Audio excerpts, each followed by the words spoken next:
website afterwards. Okay. Okay, next slide. Okay, thanks again everyone for joining us this evening. I'm Mrs. Island, another Year 5 teacher alongside Mr. Winter.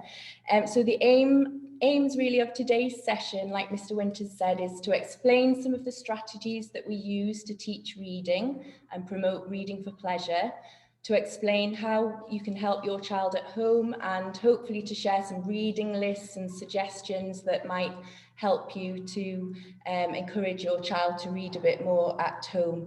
Please don't worry about kind of having to make notes and things like that. This presentation will be going onto the website, and we also will be putting some documents onto Google Classroom as well for you to print off. So as I say, please don't worry about trying to copy it all down. It will be there for you afterwards. Yeah, everything will be there. So just, yeah, if you want to listen, that'll be, just listen is perfect. Next slide, okay. Before we start off with, there's a little bit of the sort of research, got a few infographics here, which just sort of explain why we do so much reading, or why it's important for children to read so much. So, you know, the research, these are sort of taken from research. And if you look at it, I think there's some interesting things on here, all of the things, you know, about improving memory and focus and enhancing your imagination. The things we obviously know, but we don't think about, like the exposure to vocabulary. You know, if we're reading all the time, the amount of increased vocabulary that the children come across is just tenfold, you know, and it's really, it helps them relax and helps us, you know, lower stress. And it's a good sort of way to take a step back from the day, especially with things, how strange things are at the minute. I think it's been good for a lot of children and adults alike to just take a minute for a book. And I think the interesting statistic is sort of here down the bottom, where it's been proved. I mean, we love going for a walk, and you know, some people love playing video games as well, but the fact that reading is in some cases been proven to be so much more effective at reducing stress than some of those other things we do as well. Now, that will become a key as we look forward, is the fact that it shouldn't replace any of those things, because I think a key thing when we're talking is that we don't want to see reading as a negative ever, or a sort of, if you don't do that, you'll be reading. So it's not saying, well, you can't ever play on your video games because you've got to read, because we don't want to ever attach any stigma to reading, but it's important that it fits in with our lives and their lives, and it complements, it doesn't make something, it doesn't make it worse, it doesn't become a chore. And that's the battle we're always fighting in school and at home, is to get the children to read for pleasure. So they do it off their own backs, and they do it because they're interested, and then they also get those benefits, and they start to you know, become sort of autonomous readers. And I think I can't fully see there. So the right hand side one, you know, it's talking about you're more likely to be happy and healthy and do better at school. I mean, as we move forward in the reading and other subject obviously becomes increasingly harder. So more reading for pleasure more often is just constantly building the foundations to access other subjects as we go forward. And the best way to do that is, you know, is when they read for pleasure, when they want to do it, they will do it more. Okay. So yeah, just another kind of bit of evidence here is that, you know, we all do lead busy lives, and sometimes it's hard to fit everything in, but it really does show that just trying to fit in 15-20 minutes of reading a day, if they can, exposes them to, you know, 1,800,000 words per year, which obviously has a massive impact on their vocabulary and the choice of words that they can use when they're talking, but also within their writing as well. You know, as teachers in the class, we can really tell who does a lot of reading at home when they do their writing. It really comes across in the choice of words that they use and the structure of their writing. So being able to just put aside a little bit of time a day. And sometimes when we say to the children, has anyone read? And they might say, oh no, I didn't have time last night. And Mr. Winter was giving an example. He was saying, you know, even if you just sat waiting for your tea and you've got 5 minutes or 10 minutes, get a book out, you know, and have a read of your book. Just try and fit in. It doesn't have to be a full 20 minutes all in one go. It could just be 5-10 minutes here and there. But just to try and get as much reading as they can done would have such a big impact. And we know it's not all about tests and about how they do, you know, in exams and things like that, but it is proven, you know, that those children that read regularly and read a lot at home do better, and they do score better in exams and in test results, and they do go on to do better in life. So it's just an important thing, isn't it? I think where I've spoke to children, or when we see is the ones that take the little opportunities to read. So this, but obviously these are children that really are passionate about reading, so they would fill the 5 minutes that they'd got with a book, you know, standing waiting for the kettle to boil or something like that. They would pick up anything to read. They'd have their book all the time. But it's just about sort of promoting that culture in the house, really, that reading is of a high station. And I think that statistic there, just the exposure to that many words, is quite striking, actually. So this is what we do inside of school, because obviously I know when they come home, the children, you probably say, how was school? Good. What did you do? Not much, or something like that. They don't really give you a lot back about what they've done, which I suppose means they're just getting on great. But what we do in school is we have a class novel. Now this might be we make sure that we read this every single day, and in our timetable, I'm sure Mrs. Island will be the same, that it's really high priority, actually, and that will, you know, we do make sure we fit that in every day, and it's a real communal experience. I think we sort of really invest into the novel, and it's not sort of, oh, let's read that because we've got to. We are looking forward to reading every day, so we select the novels because we know that they're appropriate, but that's something that the class can really get behind. For instance, we did Street Child, which is, you know, about a boy who lives in the streets, and it's about the Barnardo's charity. And by the end, we felt like we knew Jim from that story, and it's just about getting them to love the book. So I think Little and Often for us as well works in class as well. I must admit that is the one session where they are all silent throughout the session, because they just love listening to you reading aloud, don't they, and talking about what's happening and predicting what's going to happen. And they just really enjoy it. And that's not by accident. We have to, obviously, as you will at home, sometimes you have to work to build that in the classroom, but when you do, it's worth its weight in gold.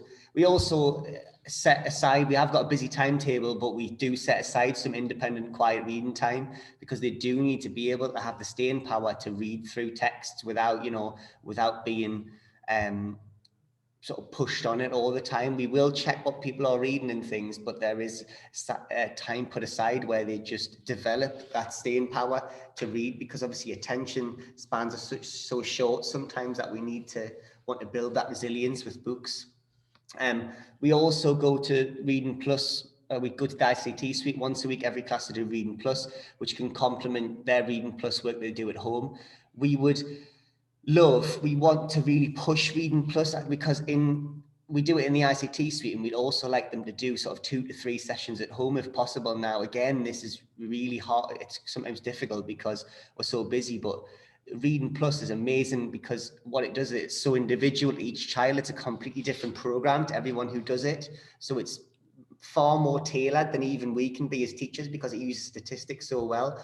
But what happens is that the more they use it, little and often, the more it builds that profile all the time. So I've got some children who at the minute don't use it that much, and they're saying, oh, well, it's not reading as fast enough for me, or I'm not getting the text that I wanted. But it's because they haven't invested enough time yet in Reading Plus, where it knows them that well. So if they do 2 to 3 15-minute sessions of those, they can work through, you sort of clear the ones out that they might not like, while the system gets to know them. So we really would like, to push that as much as possible.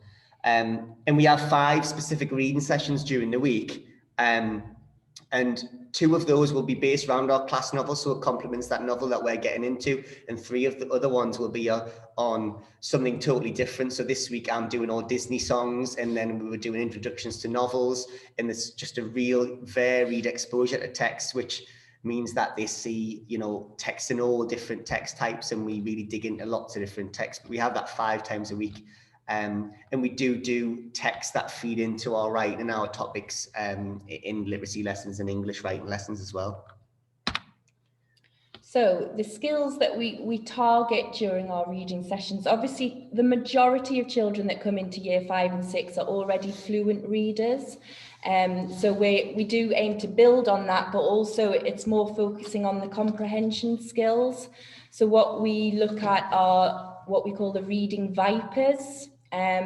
So obviously VIPERS is an acronym, and it's basically 6 main skills from the UK's reading curriculum. So we've got vocabulary, infer, predict, explain, retrieve, and then sequence or summarize. And we feel that these are really important skills that children need to know and understand in order to improve the comprehension of texts. So each reading session that we have, which is timetabled on our curriculum to make sure that that's covered, we often read a short text like Mr. Winter was talking about there, lots of different text types, and then we do a vocabulary check to make sure that they're happy with the words that are in there.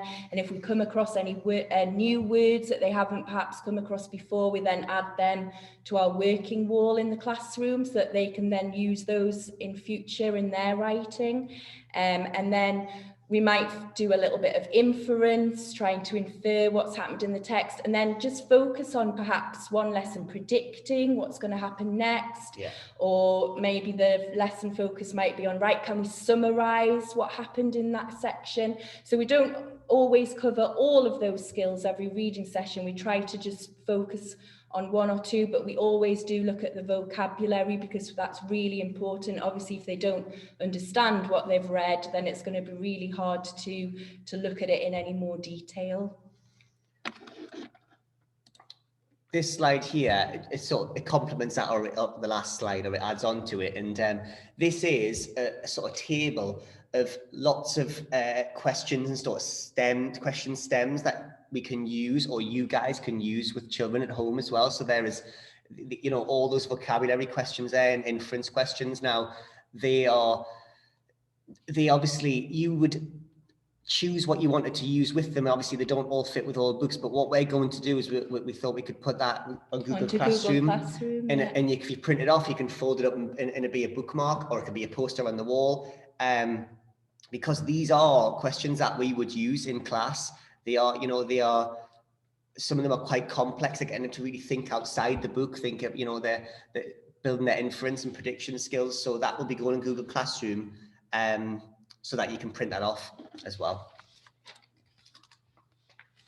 Okay, so obviously we've mentioned that we just think reading for pleasure is just such an important part of the curriculum, and we really want to instill in the children a lifelong love of reading. So obviously, alongside making sure that they're making progress with their reading and their comprehension skills, we're really trying to promote reading for pleasure in school. So the things that we are doing in school are things like, obviously, our class novel, which they absolutely love listening to each day, the independent quiet reading time that we've talked about, having a variety of different texts that we look at.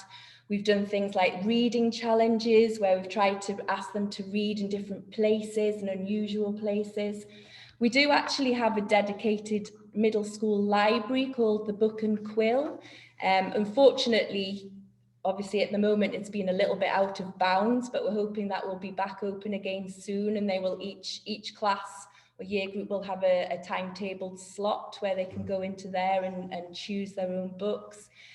We have author visits. We actually have one coming up tomorrow. So we have a virtual author visit with Dan Worsley. So we're hoping he will again inspire them and get them into maybe wanting to read some of his books as well. Every class has some kind of reading corner or books in their classroom that they're allowed to just go and borrow if they would like to. And we also have displays all over that promote our reading. And I think on one of the recent reading surveys we did in school, the World Book Day was one of the things that they'd really, really enjoyed, because they'd obviously been given an opportunity to choose their activities, and they had that carousel. And then throughout the week as well, we had workshops with different authors, and they just really enjoyed that, hearing and the inspiring talks from other people. And just our whole class reading sessions, we just try and promote that reading is fun, and we enjoy texts together as a class. So we're going to talk a little bit about building a reading culture at home. So we wanted to look at just basically, you know, the reading aloud and with your child. I mean, it's a shared reading experience. I think sometimes, even if one night your child can't, you know, really has no energy to read, just read to them a little bit, then take turns, you know, you read a bit, they read a bit. It's all better than not doing it, you know. So just a shared experience where you might read one, you know, for a chapter, they might read a chapter, or you could take the different characters and do something like that. And this in red here, we put it in red because it talks about, you know, when over 3/4 of children, when they're aged 0 to 5, they are read aloud 2 at home 5 to 7 days a week. And a natural, I mean, it does happen because they become more independent, but the decline becomes massive by the time that they're 9 to 11. Only 20% being read to. So again, that helps, that exposure to books and that vocabulary coming from you as well. So just basically together is the way. And talking about, you know, a reading routine and rituals at home, these things of audiobooks and things in the car, in the kitchen, in the bath, and also having a reading routine before bed set out so that you know they know it's coming and they enjoy it at a certain time of day. I've also, with mine, sometimes they've thought they haven't liked reading a book. You give them the same book on the Kindle app on their phone and they'll read it and they'll enjoy it. I mean, they do like technology, so play to that strength. If it's going to get them to read the same text, there's nothing wrong with them, you know, doing it on the phone. Just obviously be careful with screens later on at night and things, but it doesn't make any, as long as they're reading, that's positive.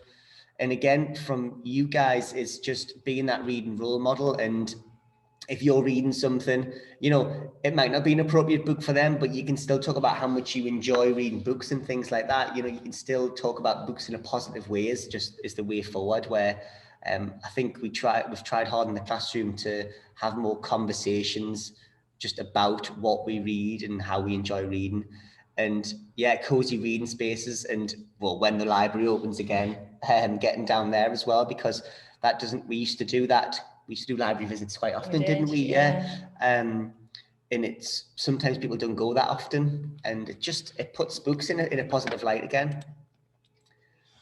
And so what we've put on here as well, again, this will go onto the website and we'll put this onto Google Classroom, but it's just basically 50 recommended reads for year 5, and we have on the following slide it's for year 6. But basically these have been books that have been sourced and found by literacy experts that are really good for that age group, that would really expand the vocabulary and are giving them a wide range of different authors and genres. Quite often at parents' evening, one of the questions I'll get asked is, you know, they're stuck on reading a particular type of book or a particular author. And I would say, you know, don't discourage that. If they're reading, then that's absolutely brilliant.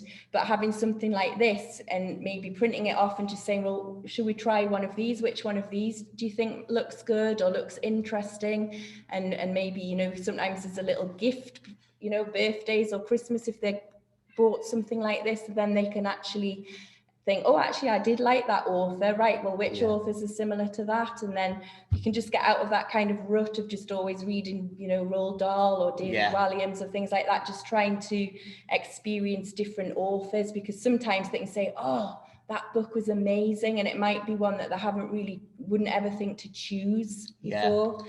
I think as well, a typical example will be a boy who only wants to read non-fiction all the time, and maybe they love mountains, but there's plenty of, on this page here, there's the Great Adventurers books there, you know, they can have a link to what they like to read from their other interests, and you just can sort of guide them into, you know, and then once they've read a few more fiction, which sort of tie into that, they might go off and find more that they like.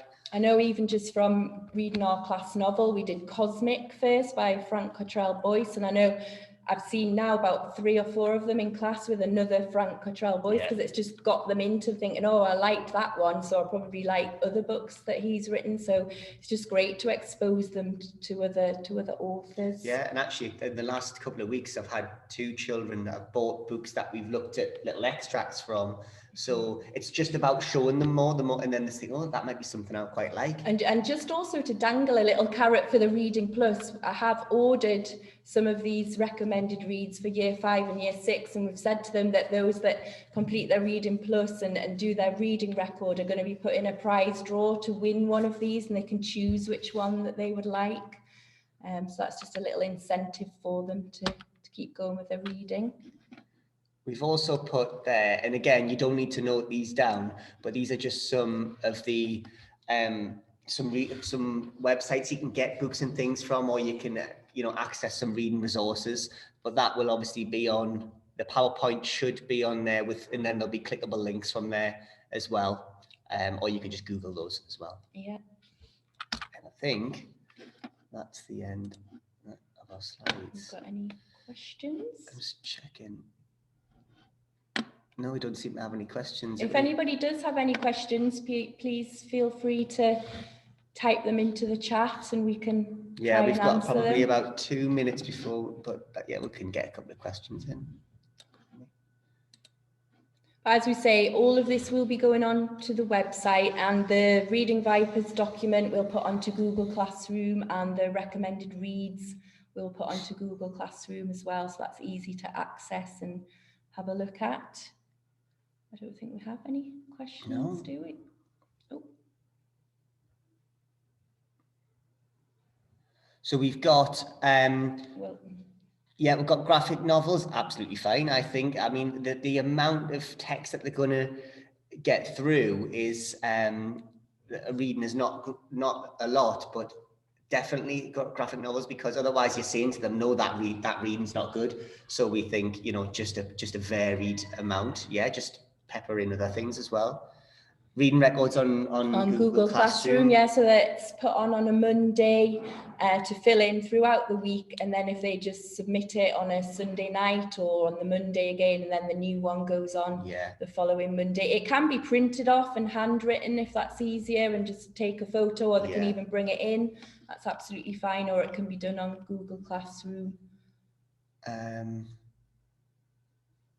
Yeah, those I was going to be here, Mrs. Piper was going to be here, and then I've studied for Mrs. Piper, so I'm sort of standing for the year 6 as well a little bit, because the message is coming from year 5 and 6 that it's, you know, we follow the same structure, because actually it feeds into year 6, and then year 6 will pick it up just with advanced text and build on it, really.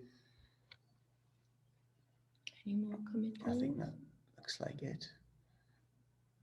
If there's no more questions, guys, thank you very much for coming. Yes. I hope it's shed a bit more light on what we do, and hopefully to help you guys. And then just check on Google Classroom and the website, and if I'll put a notification on saying that stuff's gone on and stuff as well.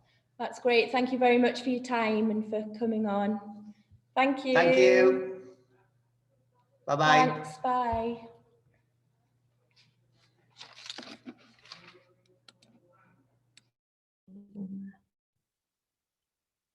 Should we do it on here? Go on then.